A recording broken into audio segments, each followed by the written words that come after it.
Hey, friend, welcome to She Said, She Said. Here on this podcast, I'm joining forces with a broad array of top-notch guests to share important life and career lessons, always with an eye toward insight, inspiration, and the drivers that help us build influence.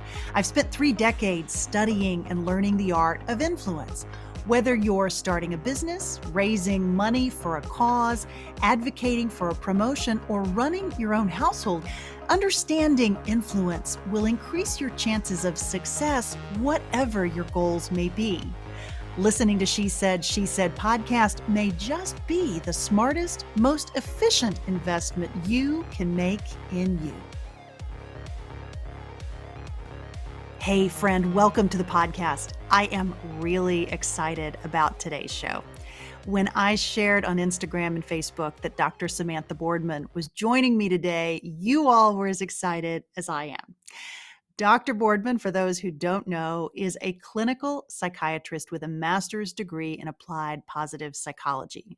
She is the founder of positiveprescription.com and the author of the terrific new book, Everyday Vitality, Turning Stress into Strength. I've included a link in the show notes for this episode 167, where you can get the book if you haven't already. I highly encourage you to do so because it is terrific. Our topic today is stress, how to think about it and how to manage it. Now, you likely already have strategies for coping with stress. But I promise you, Dr. Boardman will give you a few new things to think about as we think about stress management. In particular, I think you're going to love her approach to using vitality as a means to deal with the everyday stress that for many of us can be more challenging because it's always present. A couple of other interesting observations before we jump in. The first relates to our focus on influence that we've been talking about on the podcast this season and its relationship to stress. When we allow stress to drive us, we are less effective. That's likely stating the obvious, but for many of us, learning to manage stress, anxiety, and worry is something that we really struggle with. And with so much to be stressed about these days, it's become a much more serious problem for many of us. So what's the connection with influence? Well, without a strategy to manage stress, both the big stuff and the everyday annoyances can really add up, and it can impact how we feel, how we relate to others, our ability to think clearly, and ultimately how influential we can be. Dr. Boardman's approach is based on 3 components to build and sustain vitality: connection, challenging yourself, and contributing to something that is beyond you. She also emphasizes the importance of a growth mindset that we've talked about many times on this podcast, but she does it in a way that's really different.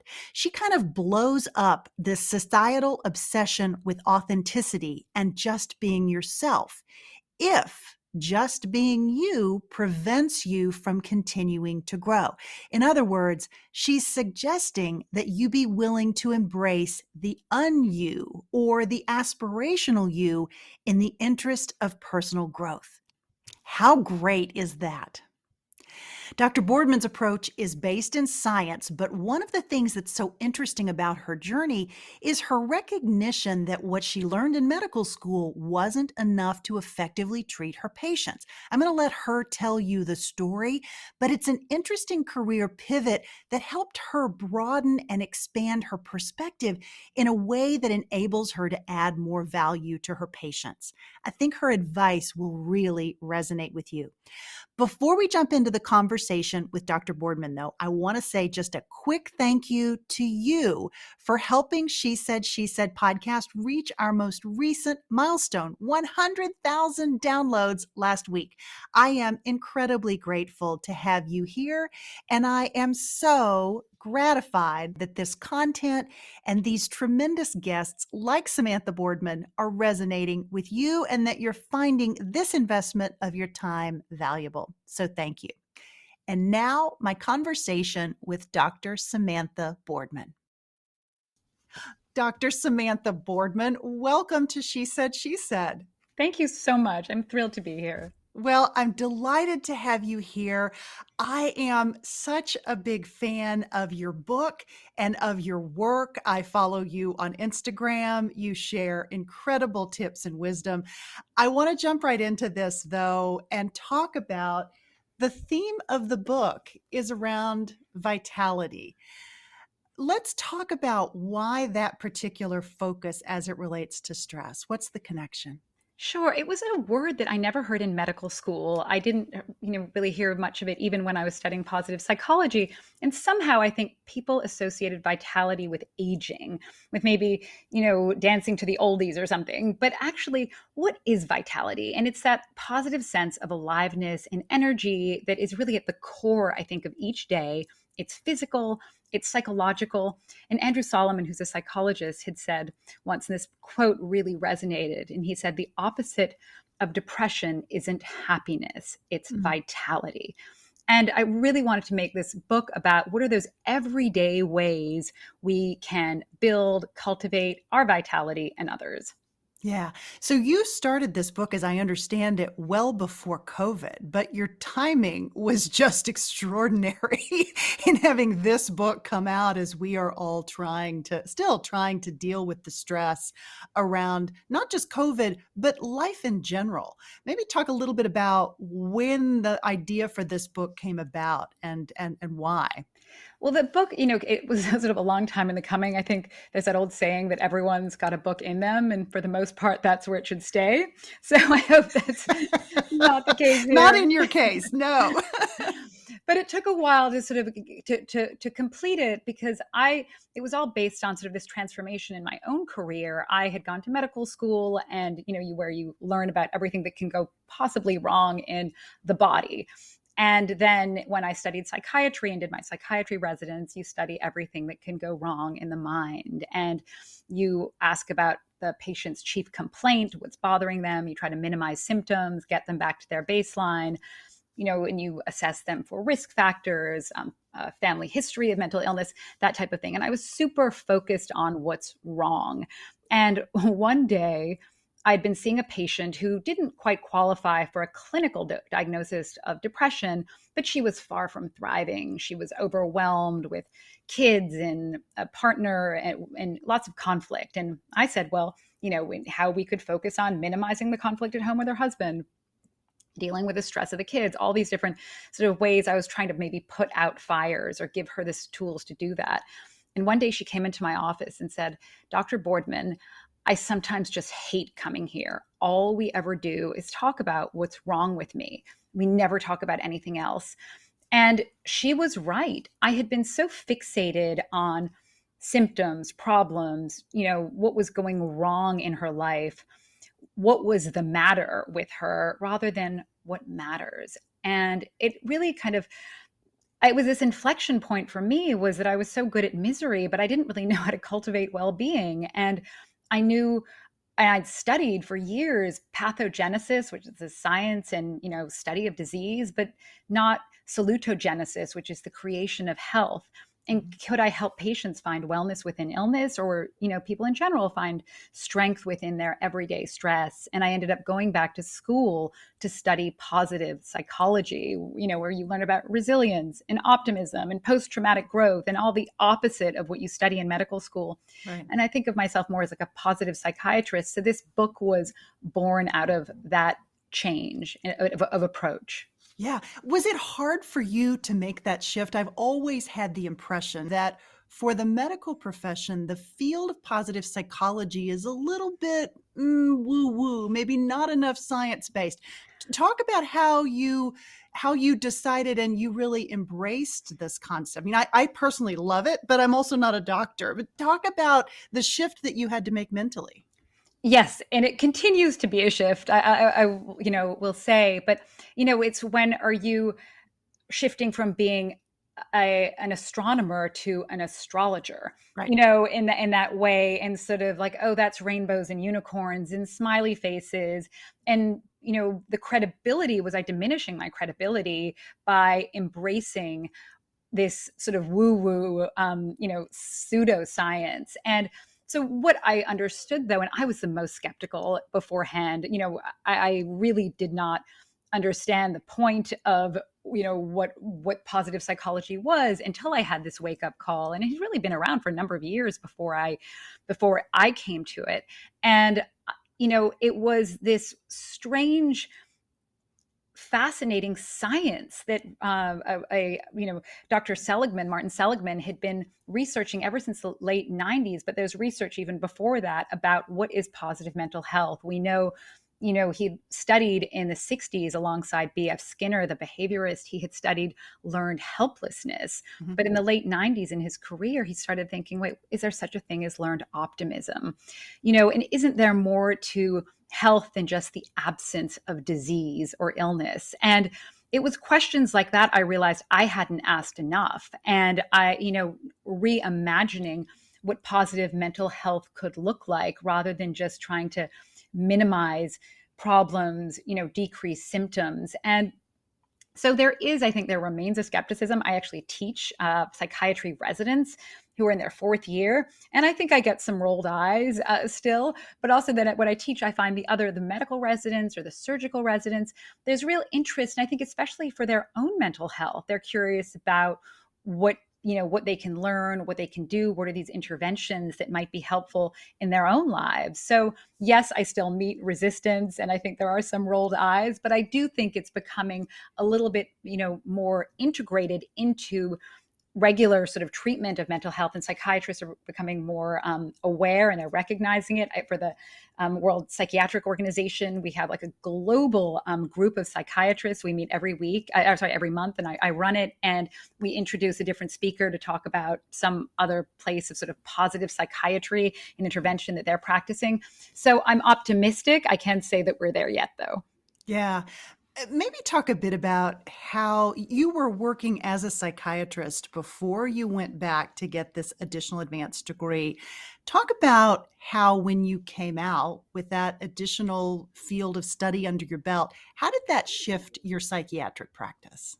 Like, what were some of the specific things that really changed for you? I mean, dramatically, I would say is that, instead of just, one of the first things when you meet a patient for the very first time, what one would do in a typical clinical evaluation for anybody who's gone to the emergency room, if you have stomach pain, the question is, what's wrong with you? Oh, my stomach hurts, whatever, I've got a headache, whatever is the problem. I feel depressed, I'm sad. And those are incredibly important pieces of information to have. But then also now I will always ask, what makes you feel good? What are you looking forward to? Tell me something about yourself that you want me to know about yourself, something that makes you you. A question I will always ask is, tell me what do you value most? Tell me three things that is meaningful to you. Like, what do you care most about? What do you stand for? And then ask them to talk about how they spend their time, and even say, let's get specific, as granular as we can. What did you do on Saturday? What happened? And it's often, well, gosh, I was just watching TV all afternoon. I, binge watched this show, and then I ate a bucket of ice cream, and then I, went to bed. And what I try to do in treatment is to create more overlap between what they really care about, like what their values are, and the actions that they take. Because I think when we feel like we're walking our walk, even when we're having bad days and we're, overwhelmed with hassles and that game of whack-a-mole that can swallow us, that we are more resilient in that everyday way when we have this scaffolding, I think, of values that we are adhering to and embodying. So you've kind of touched on a little bit about the building blocks related to daily resilience.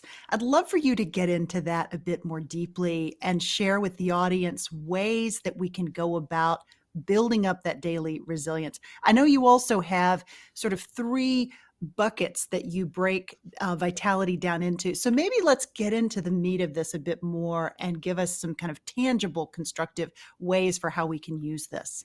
Well, first of all, I started realizing that resilience was a word that gets thrown around all the time. My vet told me my dog had to be more resilient and my hair is supposed to be more resilient with some new shampoo I'm using.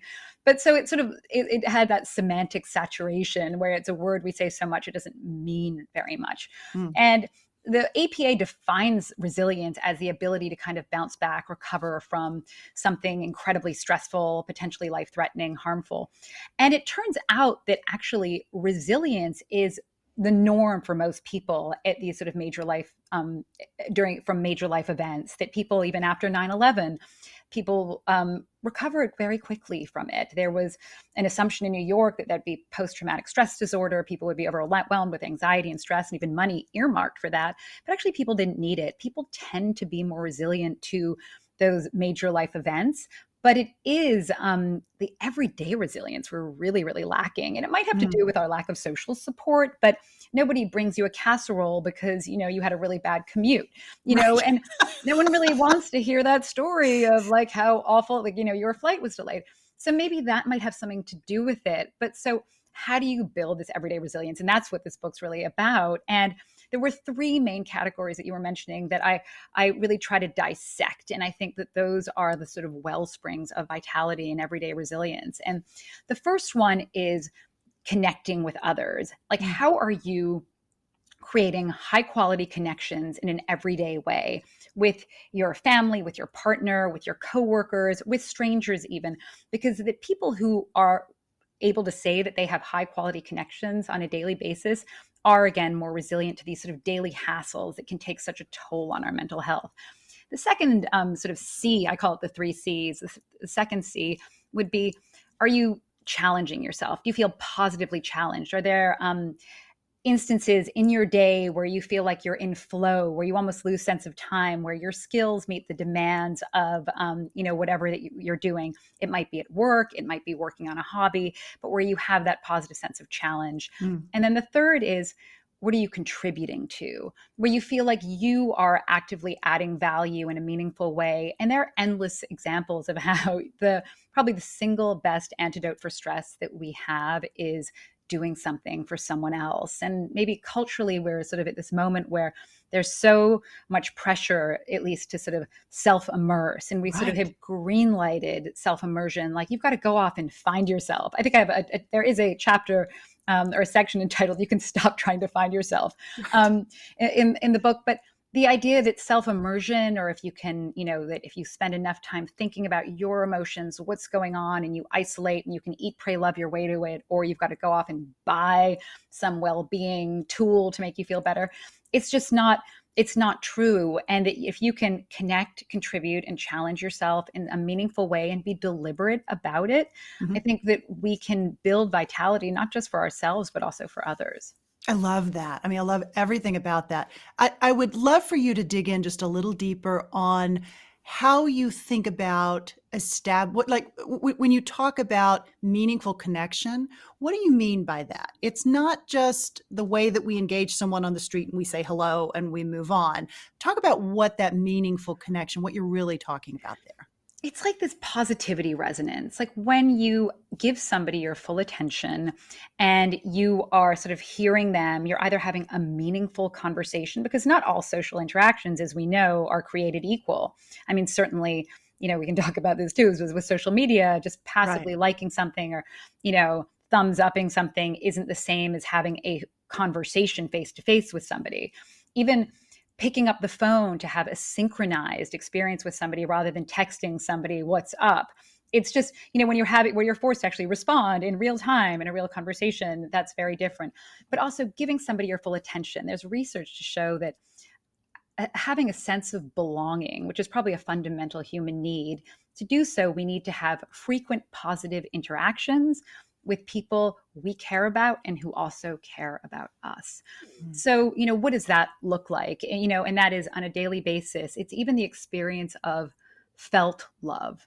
When you just know somebody's got your back, and that that maybe even like your partner they fill the car up with gas because they know you've got to go for a drive in the morning. Just those little experiences of felt love and invisible support, give us the platform and like that sense of it's a resource that is a tailwind at our back, thinking like when an opportunity presents itself, to see it really as a positive challenge rather than a threat. We're much more likely to embrace that opportunity.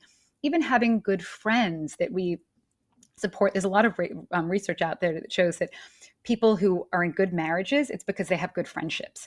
Yeah. And how the role of friendships, and having friendships, really like a number of close ones outside of your marriage, it's just a way to not just help you navigate the bickering of maybe what's going on with your partner, but also those sources of strength. It's not just during the bad times, it's wonderful to have friends there, but are they there for you in the good times? Are they there to help you see these opportunities? So I'd say in terms of those meaningful social interactions, it's a meaningful exchange of information. It's when you're with it's something called active constructive responding. And I'm sure, most of your listeners do that. But when someone comes to us with some good news, or a kid comes to you and says, guess what? I just got the lead in the play. We have a couple of responses, would be like, really, that's great. And when are you going to have time to do your homework? Or, well, guess what happened to me today? Probably wouldn't do that to a kid. But we're so quick to like rain on that parade. But just the 3 words, if you could just say, tell me more, give me, like, you just that you want to hear about it, and you're giving them your full attention, your phone is down. And I always say to like patients too, just when you're with others, don't have your phone even in a visible place. Put it in your handbag, leave it in another room.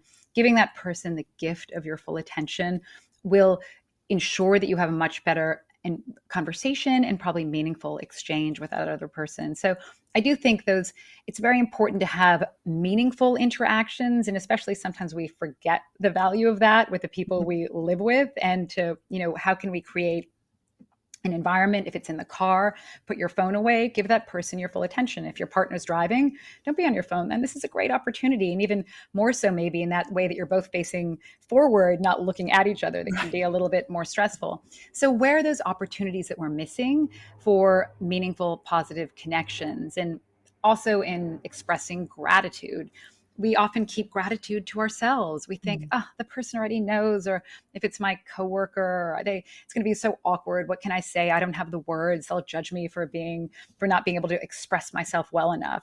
Well, we should stop fearing that, because it seems not only we know from research, people are so grateful to receive, some communication of appreciation and of gratitude from another, because they don't know. You think they know and they don't, but to hear just somebody articulate it, and to just say it out loud or to write it down is incredibly meaningful. And not only is it meaningful to them, but it is also meaningful to the person expressing it. And I think we sometimes just forget that, or I think culturally there's some pressure to make gratitude all about ourselves a lot, and to sort of, well, I'm grateful for my little life, and I'm grateful, and I'm #blessed.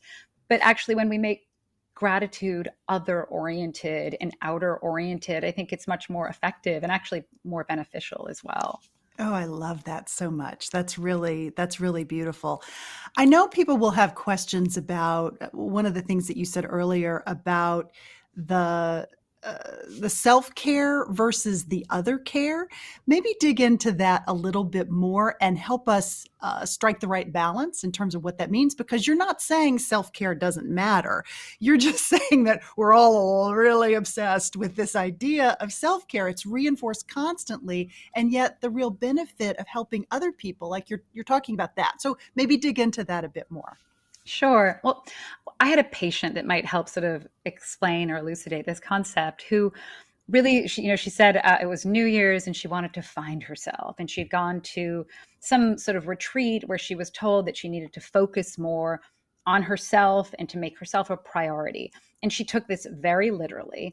And so she was changing her diet and had engaged in this exercise regimen and was, regulating her sleep much more and creating these gratitude lists at night. But what ended up happening, though, was she said, well, I feel more well rested and like maybe I have more energy. But she was withdrawing from her friends and family. Her sister came to town, but it wasn't coordinating with sort of her plans for self-care. So she didn't see her. she canceled plans to go to a friend's birthday party because they didn't have like the juice diet she was on. So there was a lot of ways it created for her avoidance and disconnection. And I mean, I think that the idea that when self care is interfering with our connections, our meaningful connections with others, or if it's becoming an on ramp for avoidance or rumination, when we're sort of stuck in our own thoughts and we're going over and over the same thing over and over again, that's when it can become problematic. And so I do think to have that, just to keep in mind, I mean, self-care is obviously very important and super important for women, but not to use that as an on ramp to isolate and as a green light to sort of pull away from your connections, which are probably really the lifeblood and like really the wellspring of well-being. Yeah, that's really well said. That's beautiful. I was so intrigued by, there's so much of the book, but one thing in particular that jumped out at me, I both read your book and then I listened to the audio as I was out on the trail getting exercise, and I loved it. You've read it in your own voice, which I always love, that the authors that do that. But one of the themes that jumped out at me was this idea of authenticity and being willing to be the un-you. It's so counter to everything we hear. And so I want you to talk about that and illuminate my listeners with this concept because it's so smart.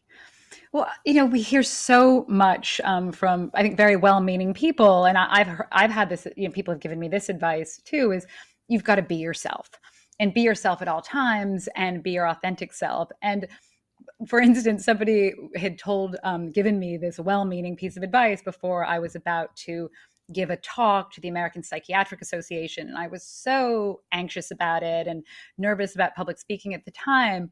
And had I been myself, I would have like run off the stage and out the back door. And but because I think this idea of sort of be yourself assumes that yourself is your ideal self. And most of the time, we're not our ideal selves. And so there's fascinating research out there that shows that when we are able to think of somebody that we admire and think, what would that person do? What would Michelle Obama do in this moment? What would Laura do in this moment? How would she handle this? That it can actually lift us out of those self-immersed fears and feelings that might be really, having us turn to more negative coping strategies and help us see and gain some perspective. And so, I used to scribble then in my notes for speeches, BW, BW. And it was, what would Barbara Walters do? Because I'd once seen her do this amazing talk and be funny and be spontaneous. So to have sort of go-to people in your mind that you admire, another example of this is called psychological Halloweenism. And if people who are asked to behave like an eccentric poet become more creative at problem solving. Mm. They have divergent thinking is the measure of creativity in these studies. But creativity is something that we often assume, you're born with it or you're not. I'm a creative person, I'm a left brain person, or I'm not. And it turns out by asking people to channel or inhabit or imagine themselves into the mind of a creative person, they become more creative. Even asking kids to, dress up and even embody. I mean, maybe sometimes, dressing up can be really helpful when we dress the part, but having them put on the costume of a superhero they admire, they're more likely to persevere on kind of a boring task than they are to like turn to a fun game on an iPad. So I think sometimes when we are channeling somebody we admire, and not being our authentic selves, we can get closer to the version of ourselves that we'd actually like to be. I love that. I also loved and was really struck by the fact that it feels like the way you describe this builds upon research by Carol Dweck, which came up with this concept of the growth mindset that I know you are very familiar with, and I think you talk about it in the book. But maybe expand on how those pieces fit together, because we do talk about the concept of mindset and embracing a growth mindset on this podcast. And I see this theme of being willing to be the un-you really directly aligning with this concept of a growth mindset. Maybe talk a little bit about that. Right. Well, I think that, the idea of being your true self, or even finding this true you, has to sort of the presumption then is that there is some fixed kernel, this true you, this fixed self that is unchanging. And if only you could do like enough self-reflection, then you can find that true self. And I think denying your possibility and the reality that you are constantly changing, we're all works in progress, who I think mistakenly think that we are fully formed. But so, how can we change in the direction that we'd like to change, and be a little bit more deliberate about that change? And so, when I tell people to be on you, I'm not telling them to deny their values, but just to think about sort of beyond their immediate knee-jerk responses to something, to their reactive way, that maybe somebody who's avoidant because maybe they grew up around parents who used to fight all the time, and they would sort of want to get away from it and run away and hide in the bathroom. That maybe that was a very constructive and protective habit at the time, but maybe is not the most constructive or protective habit at this point in their lives.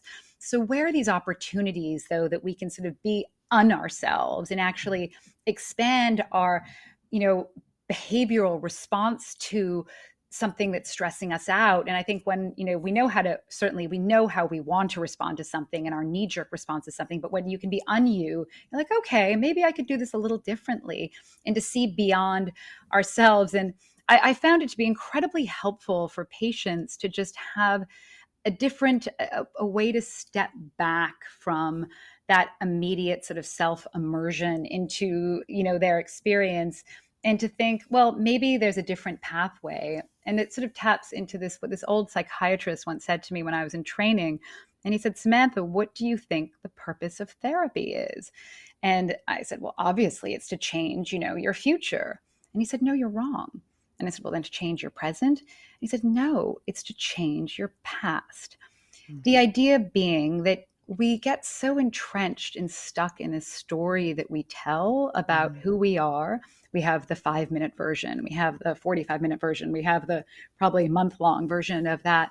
But when you start to see that there's different angles, different truths, and part of that story you've been telling is true, but maybe there are other ways to see it. And I think when you can be on you're sort of tapping into that growth mindset, imagining other possibilities, and even also recognizing that other people also, there isn't some true self that they have either, that they have values that you respect, but allowing other people to be on themselves, allowing other people to change. We know from high school students and studies, when they realize other people change, that they themselves have less aggression towards maybe somebody who was once aggressive to them.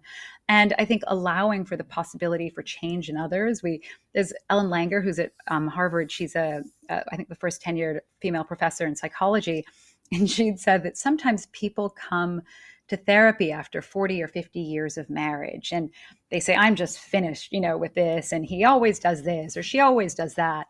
And she said, nobody's ever come to me and said, I'm so sick of my plant, or I'm so sick of my dog, or I'm, so sick of something that you expect to change, which you expect your child to grow and change. You expect even your plant to grow and change. But your partner, you have this assumption of, I know who they are.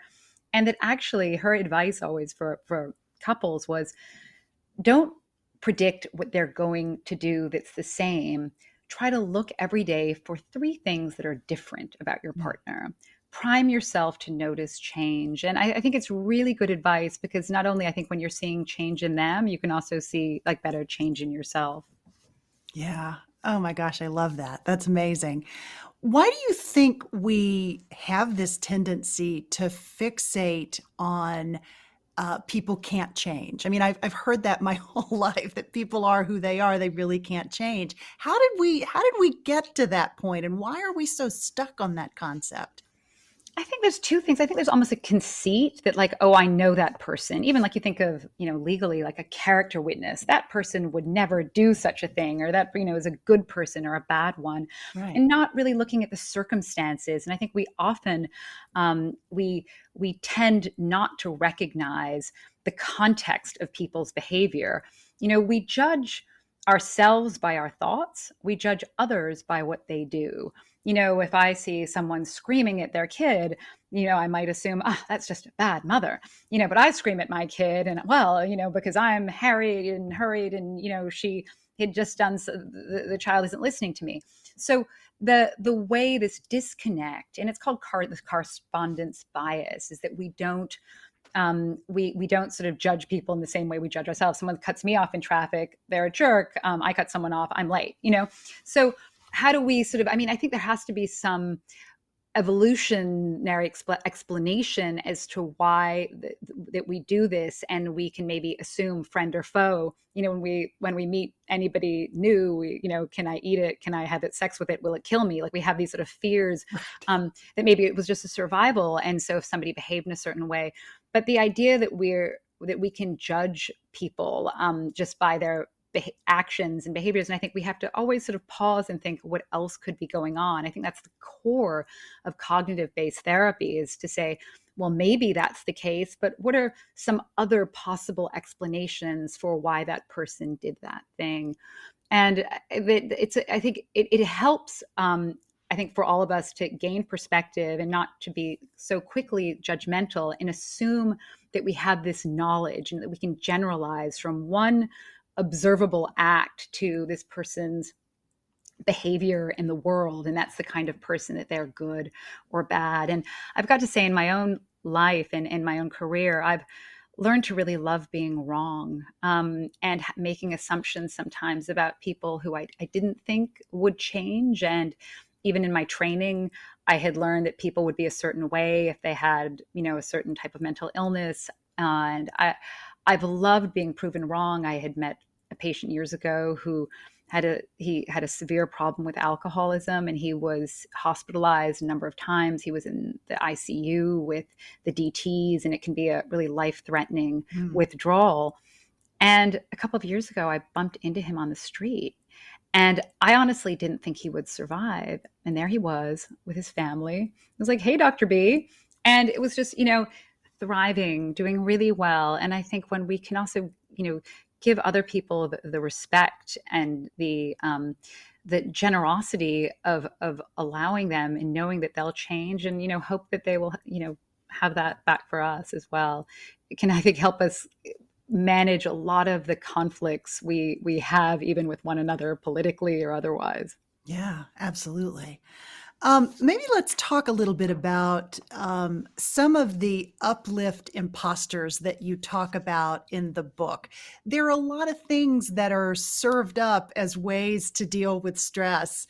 And one of them that I especially liked, because I'm a bit of a junkie myself, and that is productivity porn. Your terminology in the book. What is productivity porn, and how do we know when we've sort of crossed the line into it being sort of inefficient versus actually moving us in the right direction? Productivity porn, because I was also one of those people who always was like, more, more, more, the faster, like the darker the circles under my eyes, the prouder I was. The longer the checklist. Yes. Yes. And, and I didn't trust anybody. I remember when I was in residency, there was this woman in my residency class, and we would have to work all night all the time. And she just always looked really well rested. And I thought, she must be really lazy. What's going on with her? Clearly she's sleeping too much. And there was something wrong with that. Meanwhile, not realizing how, I was probably, my judgment was severely somehow compromised given my lack of sleep. But but productivity porn, I think, how can I, there are all these tools we have to make us more efficient. If I study harder, if I work more, I'll get more done. But, we know from research that that's not the case. Students who are studying for exams in college, those who take time to take a break, to hang out with friends, to even enjoy like doing something fun and to punctuate that then their retention of material, their learning is going to be more efficient. So I think when we're just trying to sort of stuff more and more into our heads and also just move from task to task, that we're actually undermining our ability to do well. An interesting study was done in a workplace where just asking people at the end of each day, and they didn't know, they thought it was just a survey, just to reflect upon what they had accomplished during that day for 5 minutes. It wasn't long, just to think about what they had done versus those who just were, going to their next task.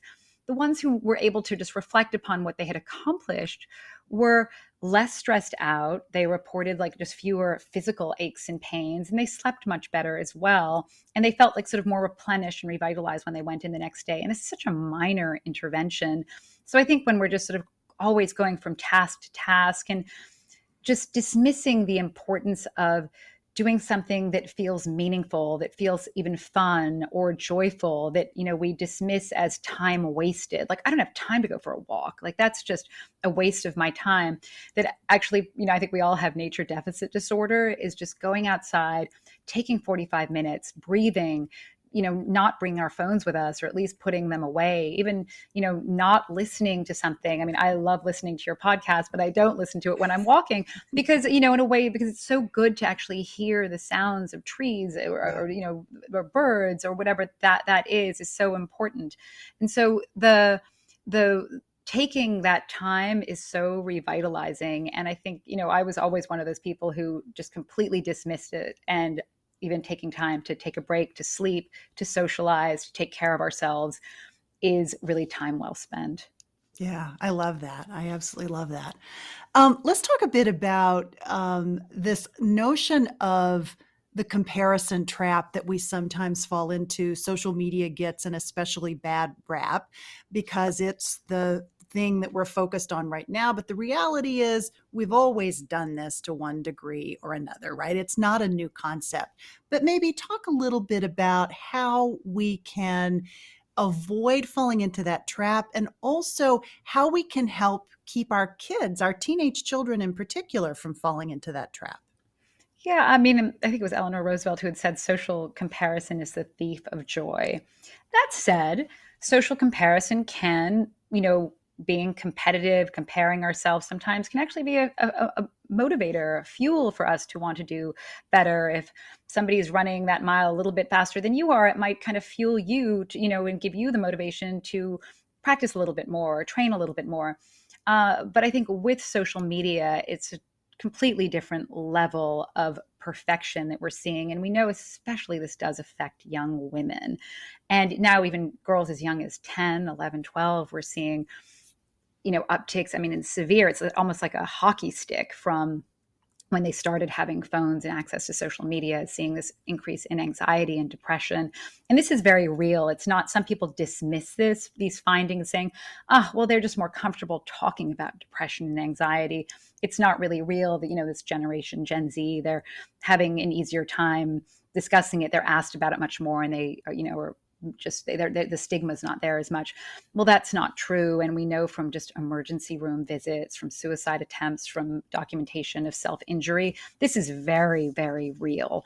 And that it seems that girls are more affected by social comparison, and on social media also they're more affected by FOMO, that they're that fear of not belonging, of being left out, that they've missed out in some way that's so crystal clear. I experience this with my patients sometimes, just even seeing after a breakup, in my generation, you like maybe knew somebody was dating somebody else, but you weren't seeing them on vacation now in Cancun with their new Victoria's Secret model, or whatever. Mm-hmm. That those types of experiences when the visual is incredibly, I think it's undermining of confidence for young girls that boys don't seem to be as deeply affected by. Their aggression is much more physical. And with girls, it can be much more relational. And so even that's why that sort of bullying experience of maybe of young girls, maybe somebody feeling left out, or in those relationships, keeping somebody in and, keeping somebody else out. So apparently it takes about, I think it's 14 seconds or so to feel badly about yourself leafing through Instagram. But one thing to keep in mind, and is that knowing that what you're looking at, and I think to remind our daughters of this, is what you're looking at is a just reminding that this is a curated version of somebody else's life, reminding yourself that it's not real, telling your daughters to know, to reminding them that it's not real in any way, not forwarding or posting anything that could make somebody else feel bad in some way. Just having those at least rules that you're living by. I think the experts in the field, Jonathan Haidt at NYU, would tell you that young girls shouldn't have social media until high school, that it's just bad for their mental health. And, I think if anybody told us, wait, your child spends 30 hours a week doing this one activity, would hope that'd be like, masters in whatever that activity would be, but it's social media. That's all that they're doing. And all of their free time, they're either doing school or they're there. And so what other activities could they have been doing or working on?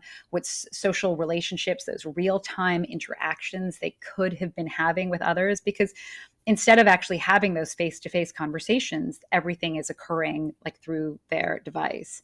And even just learning those social skills, how to navigate a difficult time, even an argument with a friend, that when you have to actually respond in real time to that person, it's very different than when you're texting somebody back and you're given the space and time to think about it. And it's Cheryl Turkle who's written about how, like, sort of people's self-concept, young women's self-concept is defined by the amounts of likes they're receiving. And it's, I share, therefore I am, and it's sort of that sense of, it doesn't, my identity rises and falls on people's response to what I've posted. And, just the emotional roller coaster of that experience, and takes a toll, I think, especially on young women.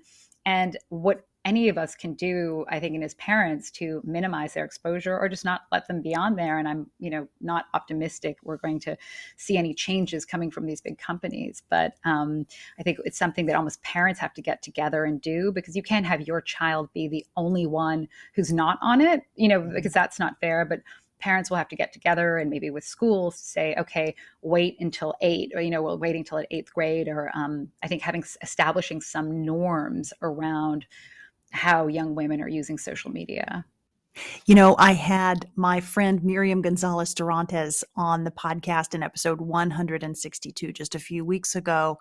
She is the founder of an organization called Inspiring Girls International, and they have launched a campaign on social media called #ThisLittleGirlIsMe. And it's all about getting women to post their stories and their advice to share with not only girls, but really all people on social media in a really positive way. But what she's doing really is creating positive momentum by using these platforms in a way that we don't always think about.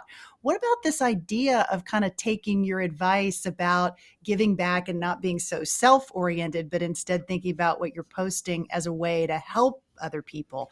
What do you think about that as a concept? I love that. And I mean, I do think what she's doing, like This Little Girl Is Me, having these positive exemplars, because I also often think we look at people we see as successful or accomplished and assume that they're so smart. They just got it together, and everything's been this sort of just beautiful uphill, stroll for them. And when we have exemplars and role models tell us this was really hard here, and there was this huge bump in the road over there. And I think being able to hear the ups and downs of their stories, and the triumphs and the challenges, and seeing our role models as very real people. There's research that shows that children who know their family's sort of life stories, that they know where their grandparents met, they know that parts that were hard, they know parts that were less hard. Not only are those kids less self-immersed, and it's not all about them, but they also just have this sense of perspective, and they're more resilient as a result of it. And on social media, yes, if you're sharing it that way, there's a fascinating study from a guy at MIT who was looking at people who performed cognitive reappraisal for others. And reappraisal is when, you learn this in CBT, where you think, I just, this is the worst thing that happened to me. I'm going to have a horrible day. I just spilled my coffee on me. Everything sucks. My life does. Everything's going to always, I'm such a klutz. How did I do this? And somebody, when they reappraise that situation, will say, like, let's take some perspective here. Bummer. You can change, get a different t-shirt, change. And like, what are you looking forward to next? And so they sort of reframe something for you, like, or, Right. even people who were able to perform cognitive reappraisal during COVID. This is a study of over 27,000 people. Those who were able to see some positive in it, or could I learn from this, were they reported that they were less stressed out and more resilient. So the study was looking at doing cognitive reappraisal for others, as someone texting a problem and then somebody reappraising it for them. Mm. And those who were reappraising for others, they were the ones providing reappraisal. They also learned better social emotional regulation themselves.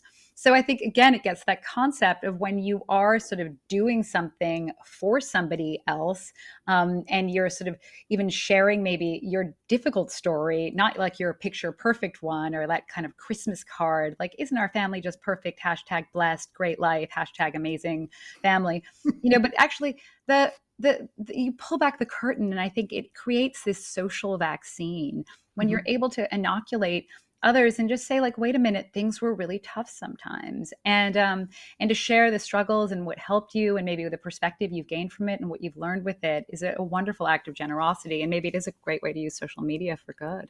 Yeah, I love that. You talk about in the book this concept of Velcro versus Teflon people. I'd love for you to dig into that concept a little bit. What do you mean by that?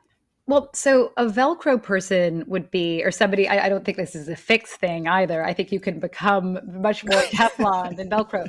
But you just, when something negative happens, it sticks to you, right? It's like lint, it's not going anywhere. And so that's when, there's some hassle. And so many of the hassles in our lives are, unavoidable. They're beyond our control in any way. And then so that one thing happens, and then something else does, and it all just sticks to you, and it accumulates and it adds up and it sort of reverberates. And that's where you sort of have that dark cloud following you all day, and you're in a really bad mood. Sometimes you can't even remember why. Teflon, I think when you're a little more Teflon, you're just sort of, things happen, but you're less affected by it. And stress, as we know, isn't necessarily stressful. It's our perception of stress.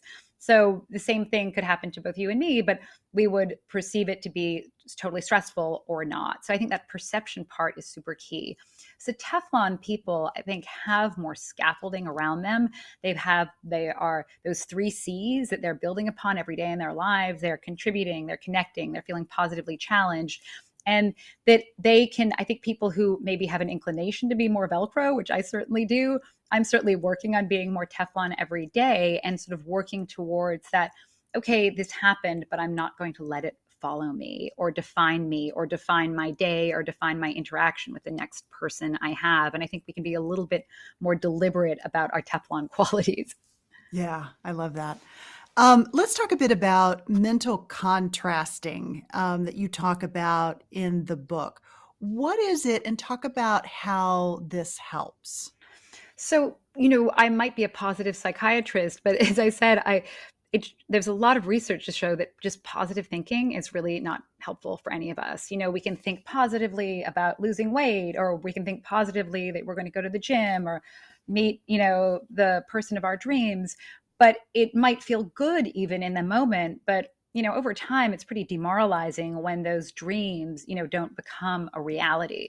So there's a wonderful psychologist at NYU called Gabrielle Oettingen, and she has looked at what this intention action gap is for many of us, and how demoralizing it is when our intentions don't match our actions. So how can you close that intention action gap? And she has found it's through mental contrasting. And that's by identifying, what you're wishing for and hoping for, but then also recognizing the obstacles, and then finally having a plan to tackle those obstacles. So she created something called WOOP goals, and that's WOOP is the acronym. And the W stands for, okay, what's my wish? I hope I use my phone less around my kids, whatever that is. And the first O is what would be the outcome of that. Well, it would be that I'd feel more connected to them, would have better conversations. Then the second O is, okay, what's the obstacle? It's my phone's always in my hand, it's on the table, whatever that is. And then the P is, what is your plan?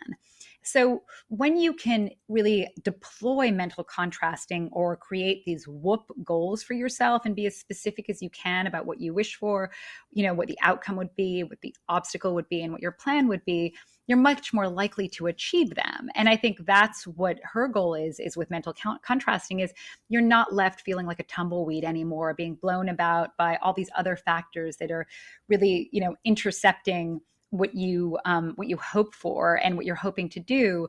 And again, to going back to that idea of when you're walking your walk, you are more resilient and more Teflon. And Robert Brooks has brought these questions up, and I think they're very valuable to ask. Is think about, what words would you hope that your child, colleague, partner would use to describe you? Mm. And then ask yourself, what do you do on a regular basis to invite that person to describe you with those words? And then 3, ask yourself, well, what words would they actually use to describe you? And 4, ask yourself, what steps or actions could you take to close that gap? And that they would describe you in the words you would hope they would. And I think that again speaks to that idea of, what do you value? What is valuable to you? Recognizing your opportunity and ability to change, knowing that any change often is accompanied by setbacks, and that's normal. But that's what part of growth is. And I think having that growth mindset and knowing that you can be on you and bend in the direction that you hope you can bend in, and making sort of more overlap between the way you act and what you sort of how you hope to be described, I think is just a different way to think about kind of aligning your values and your actions. I love that. That's amazing. I wonder how, if there's an additional benefit to actually physically writing those things down, because, there's some evidence to show that when we actually write down the goals that we want to achieve, we're much more likely to achieve them. Do you think the same is true as it relates to these to these mental contrasting components as well? Absolutely. And actually, she's shown with weight loss, with saving money, that it really helps to write them down. And I think that, because you're articulating them. And so, for some people, it even going public with your goal, having a friend, making yourself accountable for that too, or even having a weekly check-in with yourself, on Sundays, a State of the Union, like, did I or didn't I here? So you're not just sort of plodding forward and, thinking like, where did the time go? It's already the next month or, the next week. Why am I not doing those things? And I think to be a little bit more generous and forgiving with ourselves as women, we're such perfectionists, and we know with young women too, we're seeing perfectionism on the rise. And just, we are maybe a little bit more forgiving and generous and more empathetic towards others who have challenges. And I think it's been wonderful having these celebrity like exemplars showing and sharing their struggles. But we're really still perfectionists when it comes to ourselves, and we don't really give ourselves any leeway, or we're not generous with sort of allowing for those setbacks, and just also expecting in a growth mindset way that that's part of the process. Yeah. Do you see other differences related to gender, both in your practice and as you think about this big concept of stress? Yeah, I mean, I think men and women do respond differently. It's certainly changing, but men tend to sort of respond to stress with fight or flight, and women more with tend and befriend. Mm. Women report more stress, more physical and emotional symptoms because of stress. Men often turn to sort of unhealthy coping strategies, might be alcohol, and but are sometimes more active as a result. Like they instead will, hit the gym, whereas women tend to talk more. But we do have the benefit of those. We tend to tend and befriend, meaning I think when we have those connections with others, we'll talk to others, and that does release oxytocin that helps with stress, is the theory behind it. But one thing to be really careful about, and women do this more, and it actually is counterproductive, is rumination. Mm. When we ruminate with others, it's like co-ruminating with our good friends or with our children. It's sort of asking somebody to, if your child comes home or your partner comes home and you say, tell me what was that bad thing that happened? And then you like you rehash it over and over and over again, but you're reliving it, but you're not helping that person or yourself come to some sort of understanding or even action that they could take as a result of it. And so rumination is really, I think, an on-ramp to feeling more depressed and anxious. And you're co-ruminating if you feel like, wait, didn't we have this conversation last week about your mother-in-law?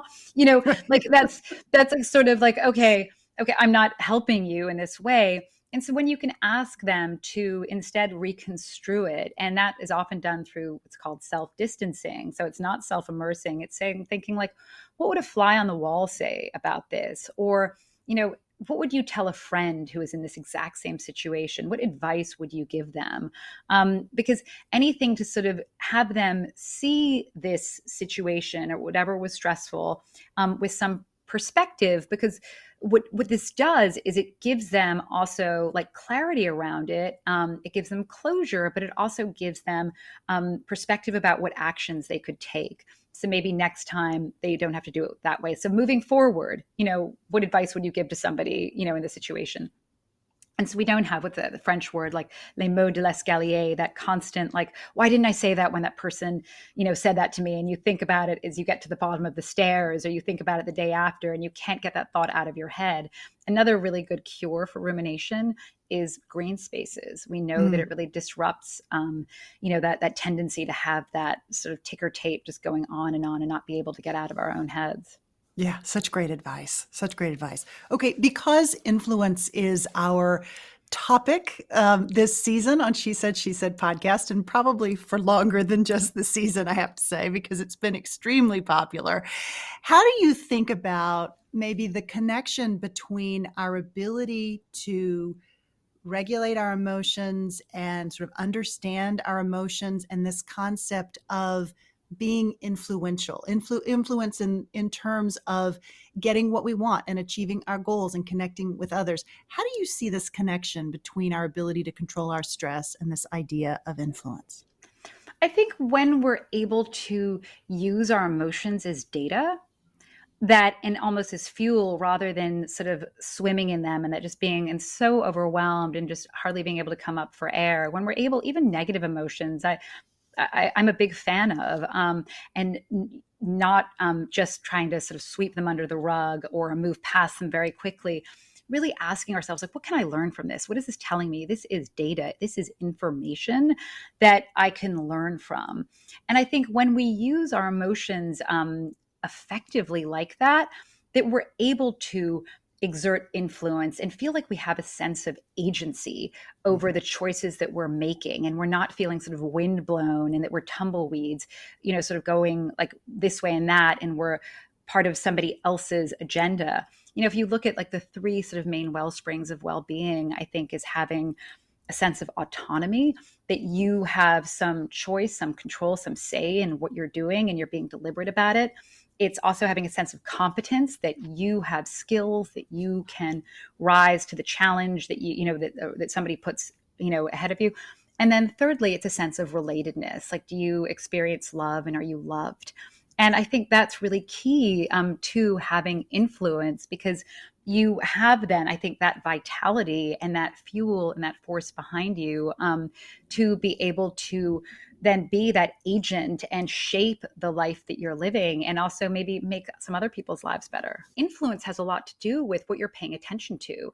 And I think when you have clarity of what you're looking at, and we know moral outrage is something that always hijacks our attention, and attention is something we sort of throw around a lot. But, if we really want influence, I think we have to be super deliberate about our attention and what we're, where we're generously deciding to shine it. And if we think of it as a flashlight, like, let's make sure our attention is going in the right place, because I think that will shape the way we can influence, our own lives and others. Yeah, it's amazing. An amazing way to think about it. I really love that. Okay, final question. Regrettably, because I have lots more, we could talk all day.